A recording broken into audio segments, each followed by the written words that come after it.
Como são as relações de parentesco dos clados de rodentia?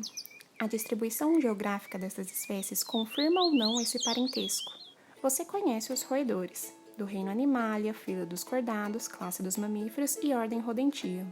Dentre as espécies, temos o rato-canguru, o degu, a chinchila chilena, o porquinho da Índia, o rato-toupeira da Mara, o esquilo terrestre de 13 linhas e a marmota. Usando a nossa filogenia para a nossa árvore de verossimilhança, obtida com o nosso gene ND4 das nossas espécies. Colocando todas as espécies que nós já citamos, acrescentamos um grupo externo para fazer o enraizamento da árvore. O nosso grupo externo será o coelho europeu. Cuidado, hein? O coelho parece, mas não é um roedor. De acordo com a nossa filogenia, podemos observar que a marmota é mais aparentada com o esquilo terrestre de 13 linhas do que com as outras espécies.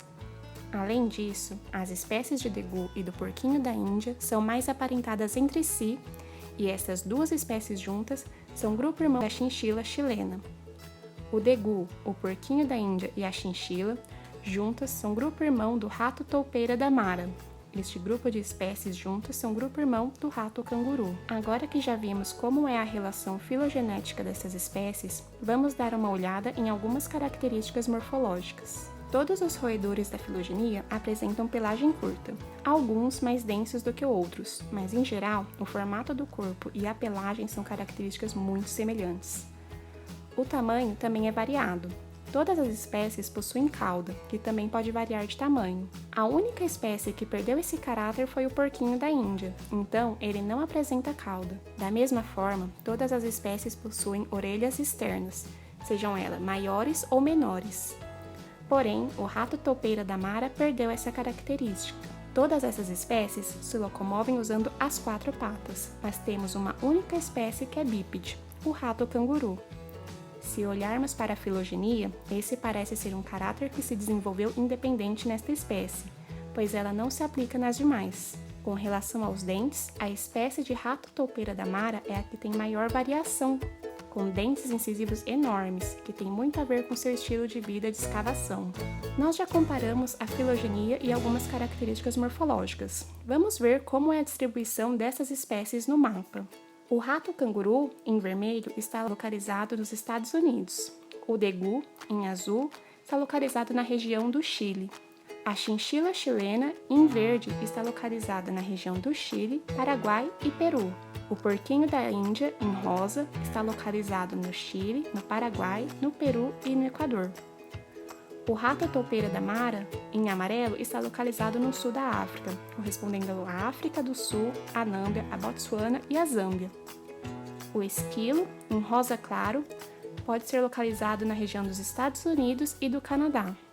E a marmota, em turquesa, está localizada na Europa. Antes de procurar estabelecer alguma relação, vamos deixar ao lado a filogenia, para lembrarmos de como classificamos as relações entre as espécies. Observe os roedores que estão na África, o rato-toupeira e os que estão na América do Sul, a chinchila chilena, o degu e o porquinho da Índia. Agora veja a nossa filogenia. Esse grupo que está na América do Sul é grupo irmão da espécie de rato-toupeira que está na África, ou seja, eles possuem um ancestral em comum. Essa informação do mapa é importante.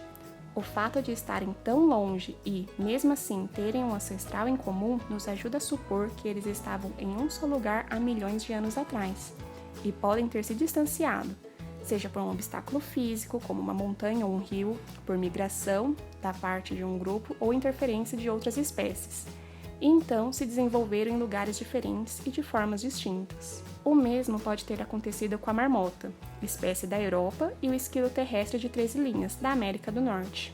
Estas duas espécies possuem um ancestral em comum, e olha só, estão a um oceano de distância. Nesse caso, podemos usar as mesmas hipóteses de separação que falamos para as espécies da América do Sul e da África. E olhe só, o rato-canguru, que está na América do Norte, tem um ancestral em comum com um grupo de espécies que se encontra na América do Sul e na África. Mas será que a filogenia, propriamente dita, e a distribuição no mapa é suficiente para nos confirmar o grau de parentesco entre as espécies? A análise somente da morfologia ou da distribuição pode ser um pouco superficial. Na verdade, na ciência precisamos de boas evidências para tentar dizer algo sobre a evolução, e a relação entre as espécies, e neste caso, vamos precisar da ajuda das características moleculares. Usando a nossa filogenia, podemos rodar um código de Bootstrap para a árvore mais parcimoniosa obtida com o nosso gene ND4, das nossas espécies. Isso vai nos dizer o quanto os ramos da nossa filogenia são suportados. Para você ter uma boa ideia, quanto mais próximo de 100, melhor. Abaixo de 70 já não é mais um suporte tão bom assim. Ou seja, confiança em um ramo que tenha 40 de suporte é bem baixa. Pelo que já vimos até agora, você tem alguma ideia do suporte da nossa filogenia? Veja só, os ramos da nossa filogenia são muito bem suportados. Temos 100, 99, 98 de suporte e isso é excelente. Nos dá mais confiança para dizer que, muito provavelmente, as relações que encontramos entre essas espécies são verdadeiras. Então, sim, as relações de parentesco dos clados de rodentia possuem um suporte ótimo, o que nos traz mais confiança em nossa análise, e isso é evidenciado com a distribuição geográfica dessas espécies. Se você for tentar repetir esse exame, seja para roedores ou animais de outras classes e ordens, vai aí uma dica. Use mais espécies e, sempre que possível, mais de um gene molecular para garantir uma maior confiabilidade na análise. Assim, seu estudo vai ficar ainda mais rico. Até a próxima!